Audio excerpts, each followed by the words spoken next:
آج کا یہ جو پروگرام منعقد کیا جا رہا ہے اس کی صدارت فرما رہے ہیں دارالعلوم دیوبند کے محتمیم اور اس کے کلپتی حضرت مولانا مفتی ابوالقاسم صاحب نعمانی دامت برکاتہم العالیہ۔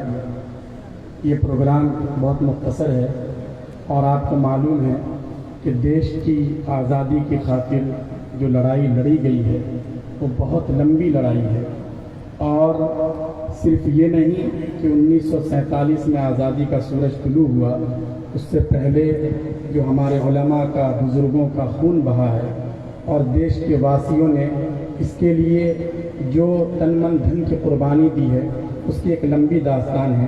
لیکن اس پوری ہسٹری میں دارالعلوم دیوبند کا جو نام ہے اور اس کا جو رول ہے وہ بالکل فرنٹ لائن کا رہا ہے۔ دارالعلوم نے اس جنگ آزادی کی قیادت کی ہے اور یہاں کے پہلے طالب علم اور پہلے صدر مدرس اور پہلے طالب علم جو تھے حضرت شیخ الہند حضرت مولانا محمود حسن دیوبندی رحمۃ اللہ علیہ، انہوں نے جو پوری ایک تحریک چھیڑی تھی، اگر وہ تحریک کامیاب ہوتی تو بہت جلد ہندوستان کا نقشہ بدل چکا ہوتا۔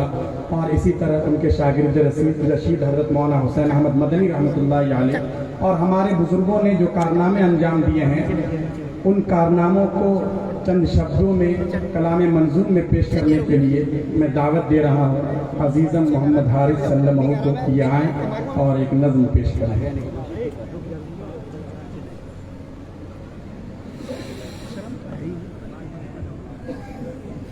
السلام علیکم ورحمۃ اللہ وبرکاتہ۔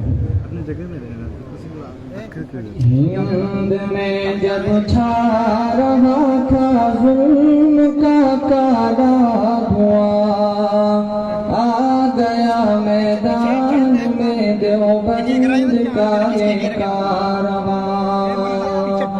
ہند میں جب چھا رہا تھا ظلم کا کالا دھواں، آ گیا میدان میں دیوبند کا یہ کارواں۔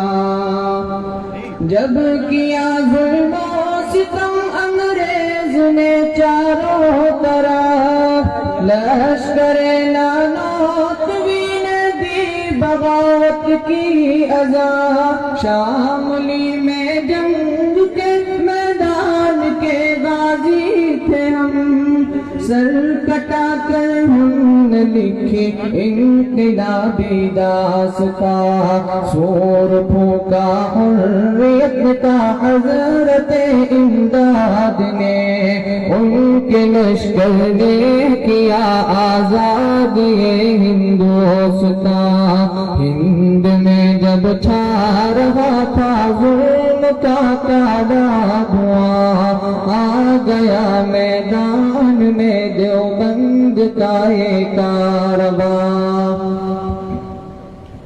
سربتک میدان میں آ کر ہو گئے ضامن شہید، سربتک میدان میں آ کر ہو گئے ضامن شہید۔ ان کی جرت پر شاہد یہ زمین و آسماں، تختہ افرنگ کو ہم نے تو بالا کیا، اپنے خون سے ہند کو ہم نے بنایا گلستاں۔ جنگ آزادی کی پہلی صدم تھا دارالعلوم، اس کے فرزندوں نے چھوڑے ہیں نقوش جاویداں۔ ہند میں جب چھا رہا تھا ظلم کا کالا دھواں، آ گیا میدان میں دیوبند کا یہ کارواں۔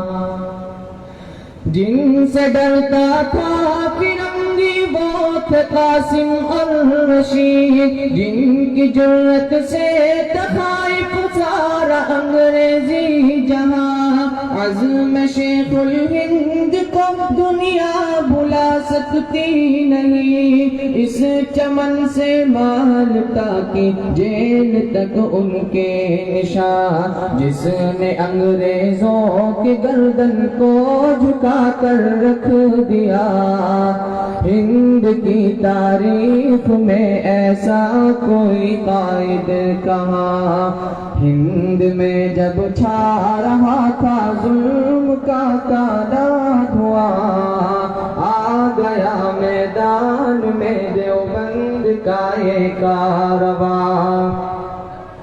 آج بھی زندہ ہے ہلدی میں حسین احمد کا نام، ناز کرتا ہے حسین احمد پہ یہ ہندوستان، جنگ آزادی کا ہے روح ربادار العلوم، کوئی آزادی میں اس مرکز کے ہم پلہ کہاں، اس چمن نے ہند کی عزت کو دوبالا کیا، ملک ملت کے لیے خدمات اس کی بے کرا، ہند میں جب چھا رہا تھا ظلم کا کالا دھواں، آ گیا میدان میں دیوبند کا یہ کارواں، جنگ آزادی کی پہلی صفوں میں تھا دارالعلوم، اس کے فرزندوں نے چھوڑے ہیں نقوش جاویداں۔